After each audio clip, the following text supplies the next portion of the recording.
Okay, at first I was just gonna get right into this story, but I had to make sure I clocked just how goofy this whole situation is. This whole little free Palestine Cella type of ordeal, anti-Cella Semitism going on. So, for those who don't know, if you live under a rock or if you're somebody that pays bills, you might not know what Coachella is. Coachella is this huge festival that happens here in Southern California every year where some of the biggest stars in the world come and they headline. And I've never been because I love a good time. But I'm not the biggest festival person. It gets a little too crazy and chaotic, and I don't do drugs like that. So, I feel like that's mostly fun if you are somebody who likes to do all those kind of crazy activities. So it's just really not my scene. But not saying everybody that goes there does that, but that's largely what the culture there is. And then again, huge stars go like Beyonce had a huge iconic performance there some years ago. Lady Gaga shut it down. Green Day was a headliner this year. So huge music festival. All these different bands and artists come every single year. So what had happened was this year there is this group called Kneecap. They are an Irish speaking hip hop trio that performed at Coachella both weekends of the festival. Now, I had never heard of Kneecap, and I hope after this conversation today, I never have to hear about Kneecap again. But apparently, they are no. I'm sorry. Just the visual of thinking of like, let me not get beat up by Irish people if I ever go to Ireland, but I just can't envision Irish people being like acting hard. Like, I'm not saying Irish people aren't tough. Like Conor McGregor, shout out to you. Shout out to Will in the back. And I got a little dose of Irish in me, but I'm not saying. Y'all get what I'm trying to say? Like seeing Irish gangsters is crazy to me. Like imagine Conor McGregor sagging his pants, child.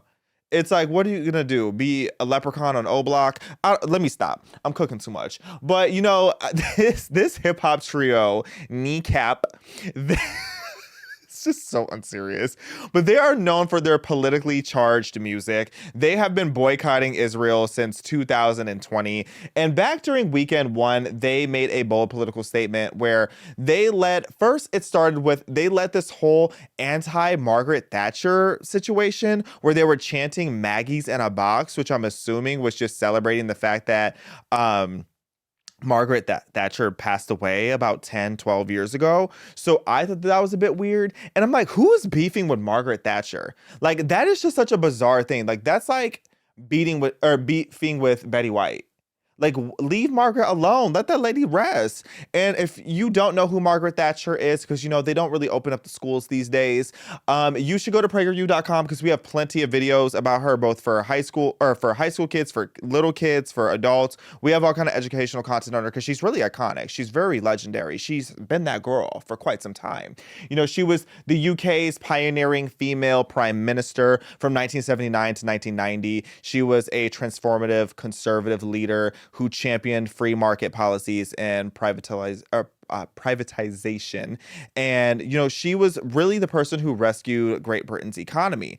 And she did that by leading global economic reform. So again, having beef with her all these years later, 10, 12 years after this nice, sweet old lady has passed away, that's kind of crazy. But they were up there chanting about how she was in a box. And then they were also chanting, oops, sorry, gagged.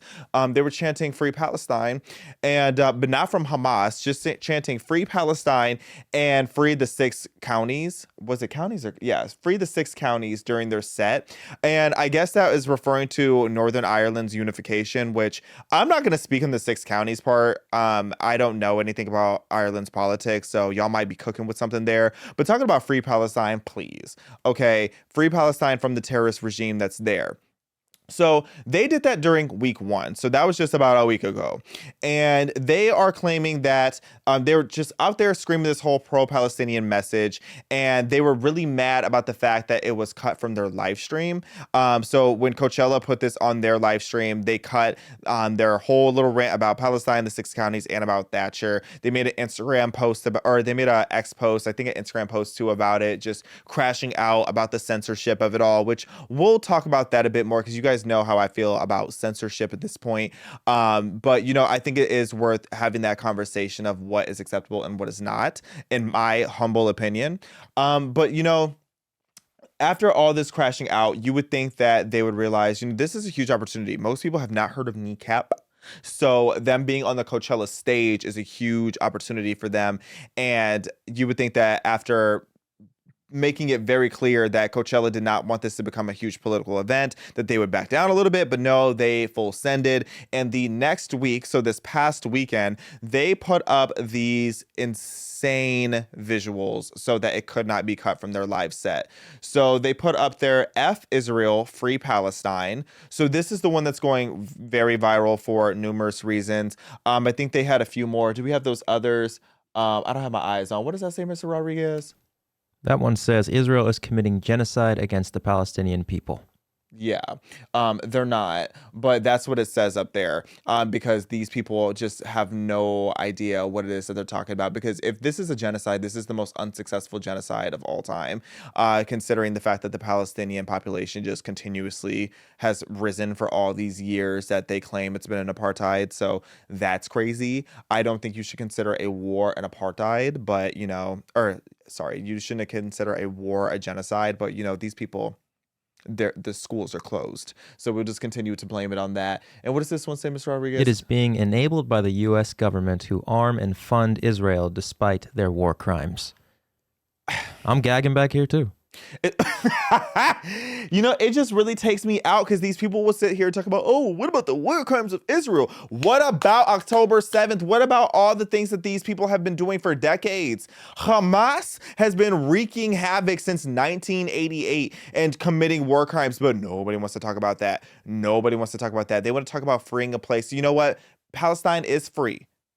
So any of the Arab countries can come pick it up, but they don't want it. Why? Because they know how Hamas is over there wreaking havoc and they don't want to deal with Hamas. So everybody keeps getting blamed besides the literal terrorist organization that is causing all these problems.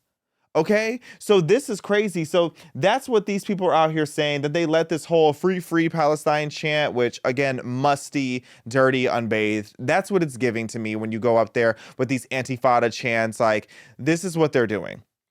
Okay, and I'm really just thrown by it because I didn't know Ireland was even had a stake in the game at this point, but I feel like this is just them trying to appeal and them trying to get the buzz around them. But it's just really sad for a number of reasons. One, music and music festivals are supposed to be where people are brought together. Okay, so this really is just absurdity. As someone who is a firm believer of there can be intersectionalities with culture and politics and different platforms, but it's like you also have to read the room and you also have to know why are people coming here. Okay, two things that I think that on the platform should be excluded from sport or from politics.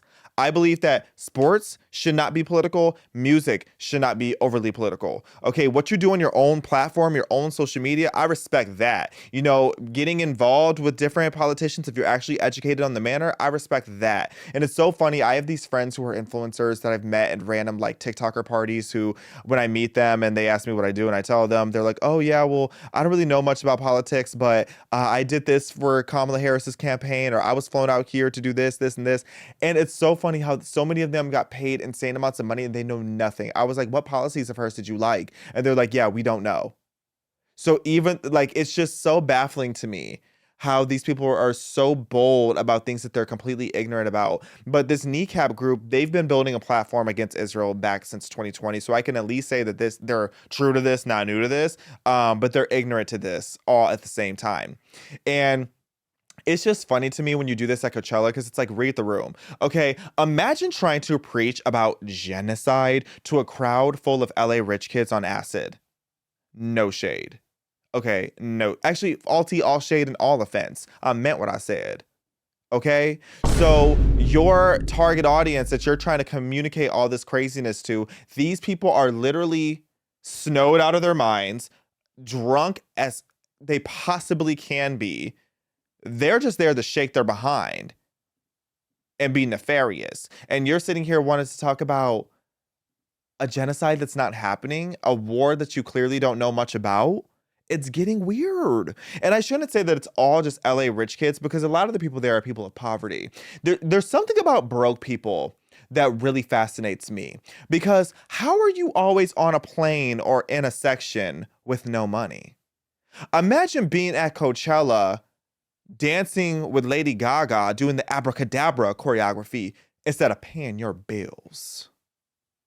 60% of the people at Coachella use the buy now, pay later function, according to Billboard.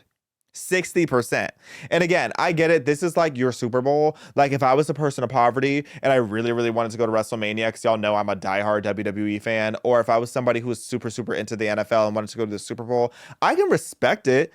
Because I mean, people finance stuff all the time. I can respect it to an extent, but it's like, get your priorities together. What do you mean you're doing buy now, pay later for a Coachella ticket? Is that serious for you? Now imagine you're broke. Here you are putting your last little shekels together to go over to this festival, and then you're getting preached to about politics that you didn't ask to hear about. Kneecap, read the room. Nobody wanted to hear this. Okay? And now when it comes to this conversation too, an important thing that we need to talk about, because I'm all for artistic freedom of expression within a reasonable boundary, but I think it's also really disrespectful to the people who were there, because and then also to like the Nova victims. A lot of the people who were there that I knew personally who went to Coachella, they are Israeli or related or have friends who are Israeli. And you think about it and you just read the room. Have we forgotten how how this whole war with Israel and Palestine really, Palestine doesn't exist, by the way, but have we forgotten how this Palestinian-Israeli conflict really escalated back on October 7th at the Nova Music Festival, which is very similar to Coachella, where all these people come having the time of their life, dancing the night away to EDM music. And next thing you know, 364 of them are brutally murdered, 44 taken hostage, and all the survivors who are there are ridiculously traumatized. So many of them have unalived themselves. And I've met many survivors. This is actually a clip that we're playing. If we can run that again.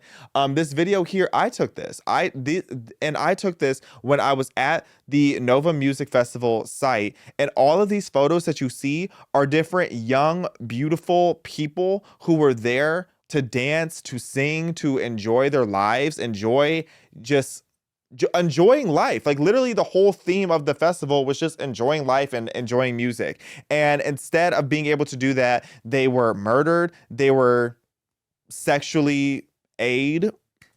Can't say too much because it's YouTube, but all the horrible, tragic things that happen, all the tragic stories that you hear that happen, people being SA'd in front of their significant others and then being set on fire and having to watch their loved ones be set on fire. These are the type of things that happen at Nova Music Festival. So to be in this eerily similar setting, to be condemning Israel and uplifting Hamas, which is what you inherently mean when you say free Palestine in this context, that's just wildly distasteful and honestly extremely shameful.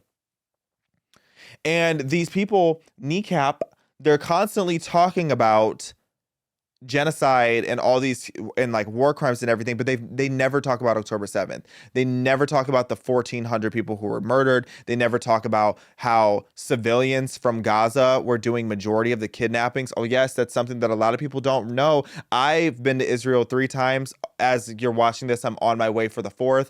And something that I didn't know until I went last July was that majority, or at least a significant portion of the kidnappings were actually done by Gazan civilians, because they were taking these people in for basically ransom money and taking these people over to Hamas to get a check. This is how low down and dirty Hamas is and how supportive the Palestinians are of what Hamas is doing. So to have a conversation about freeing Palestine, but not once talking about what happened on October 7th, and then to highlight this at a music festival, it's just shameful. It's really, really shameful. And now these people are just continuously posting about it as if this is good PR. Like they're loving the scandal. They're probably going to love this video of what I'm saying. And you know what? That being said, I don't want to give this too much more attention. I'm really, really repulsed that there are still people who are trying to hate on Israel for defending itself and hating on Israel for the fact that they have had enough of constantly seeing their people be kidnapped, murdered, and SA'd. And you know what? if you're going to continue to be ignorant on your own platform, but to utilize Coachella's stage for that was crazy.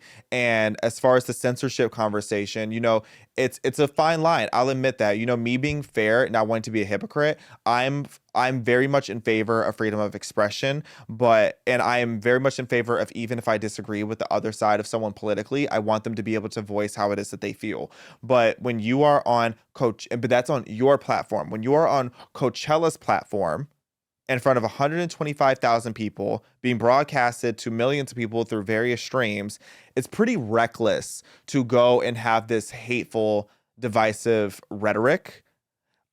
There is a nuanced conversation that could be had if you really wanted to go and use this stage for that reason, to talk about politics, but to just spew hatred in that way and to just to make it seem like all of Israel and all Israelis and all Jewish people should be attacked in that way, that's just shameful. And when Coachella didn't show it on their live stream and cut this from the broadcast, and by the way, they really played themselves, because them acting out on weekend one, their entire tent that they were at ended up not being broadcasted for weekend two without their knowledge. And that was because Coachella knew that they were probably going to try to pull something slick again. So when my answer when it comes to the censorship here is that technically censorship? Yeah. But on a private, when it comes to, and I'm trying to choose my words carefully here, because I don't want anybody calling me a hypocrite, because y'all know how I feel. I like things to be freedom of speech, but this is Coachella's platform. This is a setting that Coachella has cultivated. You aren't about to sit here and lie and tell me that these people came for Kneecap. So Kneecap is barely even in the room. Green Day was up there saying some pro-Palestine stuff too, and that's a whole nother conversation. But you have to be able to read the room. I said the same thing about Colin Kaepernick. Going and kneeling and making these political statements, that's not what you're there for. You're there to do a job. When you are somewhere, let me put it this way to simplify it. When you are somewhere to do a job that has nothing to do with your political opinions, I really do feel like you should stick to your job or have a more respectful, nuanced conversation. But using the Coachella platform to just spew hatred, that is something that I think is absolutely unacceptable. And I don't blame Coachella for cutting it. And if it were the other way around, if it was somebody going up there saying, just super right-wing things or things super in favor of Israel, would I be happier about it? Of course. But would I also respect Coachella's decision to cut it from the broadcast? I would. And I would understand it. Social media, whole different situation. Social media is your platform, but that is not your stage, and nobody came there to see Kneecap. Ending that on a more positive note, I thought the Nova exhibition, which is now heading to Toronto, I thought they had a really nice statement that they put out about it. If you don't know the Nova exhibition, they've been going to major cities, and basically they've brought in numerous videos and footage and artifacts, if that's probably a bad way to explain it, but just things that were picked up from October 7th. I don't know if artifacts is the right word for it, but they're bringing in a bunch of different things that relate to October 7th, whether it was the videos, whether it was things that were left behind, whether they were possessions that were found, just all these various things. They have been taking it on a tour. I went to the New York location when it opened. I went to the LA location as well. And honestly, it's a very immersive, heavy experience that I think is 100% worth seeing. I won't read the whole statement here, but the overall sentiment of what Nova Exhibition put out about it was, you know what, we're not even mad at you, Kneecap. But if you want to educate yourself on the horrors of what happened at the Nova Music Festival, very similar to the Coachella setting, how about you come to Toronto and you hear our side of what's going on, and you come and see the horror and the damage that was done to the Israeli community, so that you are not preaching about this from a one-side perspective. And I just thought that was a beautiful, classy way to go about this conversation, and that's what the Israeli side of the argument tends to do.